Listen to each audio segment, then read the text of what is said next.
Good afternoon, everyone. We have ourselves an Indian watch here today. This is an HMT Kohinoor. I'm probably mispronouncing that incredibly, and I apologize to everyone who actually speaks Hindi and any other Indian dialect. But my interaction with Indian watches has been relatively limited until very recently, and honestly, I'm really glad that I discovered them. Not discovered them, but discovered them for myself. Just because they're, represent one of the most incredible bargains to me in watches that you can possibly find. There's a lot of risks associated with getting a HMT or an Alwyn or a Jayco or a Ricoh, any of those numerous brands that are available on eBay from India. But let's give a little HMT history. This is not going to be my primary HMT history video. I'll do that once I've done a lot more research and have a bunch more models in hand. I've got a few on the way. But HMT still is, was, as far as watchmaking is concerned, a government-owned entity. I believe it's Hindustan. I believe it's machining and tools. That's what it stands for, but it's a government-owned entity that in the 60s, I believe, entered a agreement with Citizen Watch Company of Japan to send workers there to learn how to make their movements and license their movements for production in India. At the time, the Prime Minister of India believed that would help revitalize the Indian industry and provide local employment and an affordable watch for everybody, because obviously mechanical watches at the time were not very inexpensive. So this is a Kohinoor. They make a Pilot as one of their more famous models. There's a couple others. This one, most of them are 17 jewel hand winders, at least that are common in America. You can see you get some basic information: shock resistant, water resistant, presumably the model number with movement number, and then India. So if you take the case back off,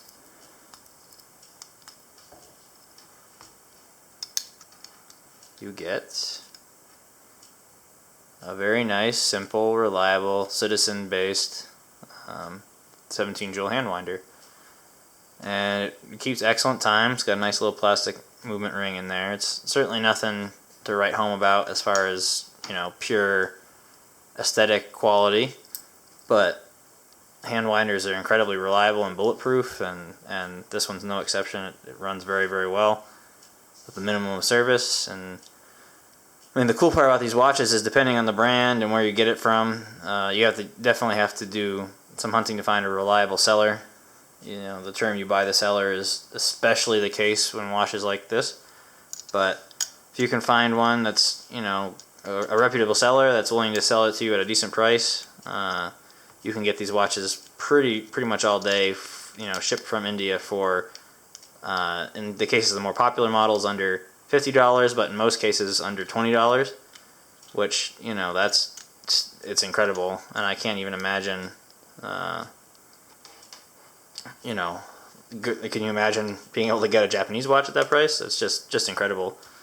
So, of course, this is somewhat fiddly when you're doing it from behind the camera. There we go.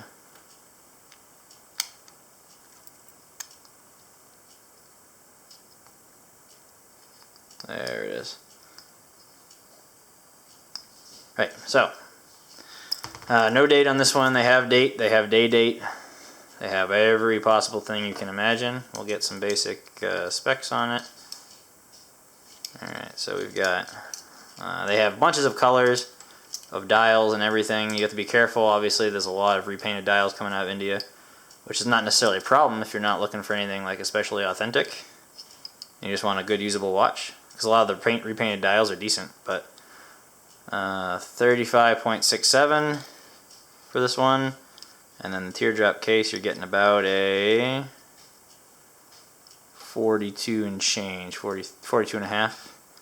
And then the thickness, even with The case back, or with the acrylic crystal rather, sorry, is 9.77. Perfect for a nice little dressy watch. They make some sporty watches. Some of them have good lume, or not good lume, but some of them have functional lume. Some of them don't. Comes with, this one came with, they come with all sorts of different bracelets and things. This one comes with this really nifty bracelet that you hook the back here, and then it clasps down, and this just wraps around your wrist. And yeah, it's got some excellent wrist presence. It's a great little watch. I don't know. I've got a few Indian watches coming in, and they're super exciting to me. You know, they're definitely underappreciated in the American market, and they're definitely under-researched in the American market, so I'll probably be doing quite a few videos on Indian watches. It's no secret that I love traditionally designed watches, and this is an incredible way to get a traditionally designed watch for not a lot of money. They do a lot of these style. They do some Datejust looking ones with fluted bezels. They do gold. They do silver, or plated gold. Plated, stainless, everything, automatics, everything you can imagine. They don't do chronographs from what I've seen, but just great watches. So just want to do a short clip on this white dial HMT as kind of an introduction to Indian watches for me, and hopefully many more to come. All right, have a great day.